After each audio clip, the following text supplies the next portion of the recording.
All right, weather-wise, we're looking at air quality to be compromised. In fact, tomorrow, asthma sufferers, COPD sufferers, anyone with an asthma-related or respiratory condition, this news begins with you. It is an Ozone Action Day alert for Tuesday. This means that we're going to be cooking up a lot of bad ozone at the surface. Remember, ozone is good up high but bad nearby. When emissions get cooked up in daytime heating and the winds are calm, even less than 5 miles per hour, then you cook up a lot of bad ozone. It is not what we want to be breathing. It's great to protect us from the ultraviolet rays of the sun, but it does impact air quality, which today is moderate. We're in good shape. But if you don't spare the air of emissions tomorrow, we could see a rapid increase or a rapid decrease, I should say, in air quality. Kind of a milky sky condition over San Antonio. Under mostly cloudy skies, we've got 87, but it feels 2 degrees lower. I won't say cooler, not yet, mid-80s. But man, fabulous mornings, am I right? Hope you've been enjoying Saturday, Sunday. This morning was fabulous too.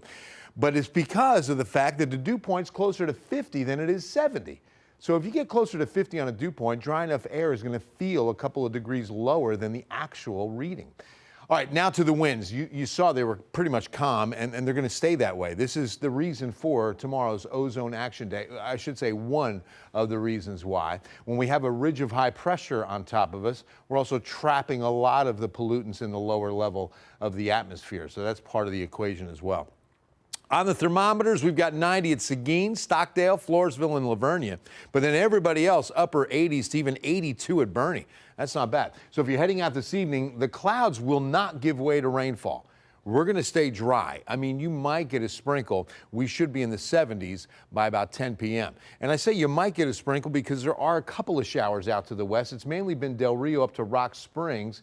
But I wouldn't be surprised if just a sprinkle moves a little farther to the east. You can tell right now that things are pretty quiet, and the 7 to 8 p.m. radar picture does show just one isolated sprinkle near Kerrville, but we're not expecting much. Tomorrow morning, another great start to the day, maybe 67 or 68 in the city, lower to mid-60s across the hill country before a warm afternoon. Skies should be partly cloudy. We've got this disturbance out to the west, but it's really not a huge, vigorous disturbance. It's what's called a short wave of low pressure. So again, just kicking up those light rain showers. To the tropics we go, and 2 systems to watch. The monster is Hurricane Humberto, Category 4 right now, with winds of 140 miles per hour. We are grateful that will not impact land, but it will impact Bermuda. It's going to be close enough as it passes by as a Cat 2 to 3. But look at the big change on Imelda. Tropical storm that was going to beeline for the South Carolina coast, now going to make a hard right and pretty much follow the lead of Humberto to the northern Atlantic. All right, KENS 5's exclusive 14-day forecast is rain-free as we begin October. It's going to be a warm start to the 10th month. We've got 95 waiting for us Wednesday, 93 on Thursday.